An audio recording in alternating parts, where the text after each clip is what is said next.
యేసుక్రీస్తు నామములో మీ అందరికీ శుభములు. Good morning, praise lord. మీరందరూ బాగున్నారా? దేవుని యొక్క కృపను బట్టి మీరందరూ బాగుంటారని తలస్తున్నాను. నేను ఈ మాట పలుకుతుండగా ఒక విషయం నాకు కనపడుతున్నాయి. ప్రభువారు మీ చేయి పట్టుకొని నడిపించకుండా వెళుతున్నట్టుగా. ఈ దర్శనం ఎవరికి సంబంధించిన నాకు తెలియదు, కానీ ఒకవేళ మీరు కలవరపడుతున్నారేమో. నడిపించే వాళ్ళు ఎవరు లేరు, ఆత్మీయంగా బలపరిచే వాళ్ళు ఎవరు లేరు, నన్ను గైడ్ చేసే వాళ్ళు లేరు.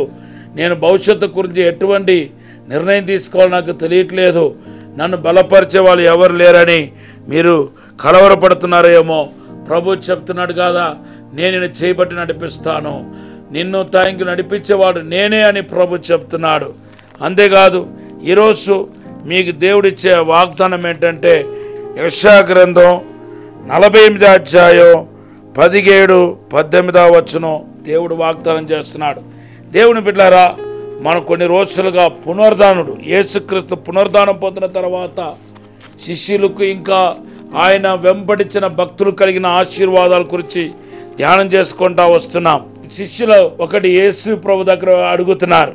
అదేంటంటే వారితో పాటు ఉండమని చెప్పి అడుగుతున్నారు. లూకాసు వార్త 24వ అధ్యాయం 30 వచనం. అబ్బాయి మీతో ఉండటం ఏంటి అని ప్రభు వాళ్ళ యొక్క మనవిని తునీకరించలేదు. లేకపోతే మీరు నన్ను విడిచి వెళ్ళిపోయారు, మీరు నాతో పాటు లేరు, మీరు ఇచ్చిన మాటను మీరు కాపాడుకోలేదు, మీతో నాకేం పని అని యేసు ప్రభు వాళ్ళ మనవిని తునీకరించలేదు. వాళ్ళు అడిగినట్టే వారితో పాటు ఉండటానికి వెళ్ళాడని మనము లూకాసు వార్త 24వ అధ్యాయం 29-30 వచనంలో మనం చూస్తున్నాం. దేవుని బిడ్డలారా, మరొకసారి మీతో నేను చెప్పే మాట ఏంటంటే, పునరుద్ధానుడైన యేసుక్రీస్తు మన కొరకు ప్రార్థన చేయటమే కాదు, మన కొరకు తండ్రి యొక్క కుడిపాసం దగ్గర ప్రార్థన చేస్తున్నాడు. రోమాపత్రిక 8వ అధ్యాయం 34వ వచనంలో ఆయన ప్రార్థన ఆలకించేవాడుగా ఉన్నాడు. ఈరోజు ఈ విశ్వాసంతో మీరు ముందుకు సాగండి. మీలో అనేక మంది కన్నీళ్లు కారుస్తూ, ఎప్పుడు నా ప్రార్థనకి జవాబు వస్తాయో, ఎప్పుడు నా ప్రార్థన దేవుడు వింటాడో, ఎప్పుడు నేను చాలా రోజులుగా నా పిల్లల గురించి అడుగుతున్నాను, నా ఫైనాన్స్ ప్రాబ్లం నుండి బయటపడాలని అడుగుతున్నాను, నాకు గర్భఫలం కావాలని అడుగుతున్నాను, చదువులో ముందుకు వెళ్ళాలని అడుగుతున్నాను, నాకు మంచి ఉద్యోగం కావాలని అడుగుతున్నాను. ఇవన్నీ కాదు, ఆత్మీయతలను ఎదగాలి, అభిషేకించబడాలి, దేవుని చేతిలో వాడబడాలని నేను అడుగుతున్నాను. నాకు జవాబు దొరికినట్టుగా కనిపించలేదండి పాస్టర్ గారని మీరు అనవచ్చు, కానీ ఇప్పుడు ఈరోజు మీ ప్రార్థన దేవుడు వింటున్నాడు.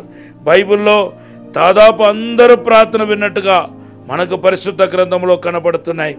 ఆదికాండం 15వ అధ్యాయం 2-3 వచనంలో అబ్రహాం నాకు పిల్లలు లేరు కదా, నాకు పిల్లల్ని ఇస్తావా అని చెప్పి అడుగుతున్నాడు. దేవుడు ఆయన ప్రార్థనను ఆలకించినట్టుగా మనకు కనపడుతున్నాయి.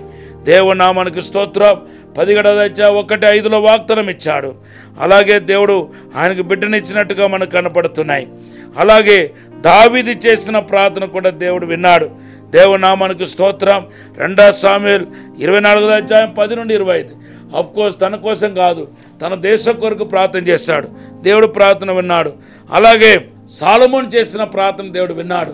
2వ దినవృత్తాంతం 7వ అధ్యాయం 1-5 వచనాల్లో చదివితే సాలొమోను ప్రార్థన చేయగా సాలొమోను ప్రార్థన దేవుడు విన్నాడు.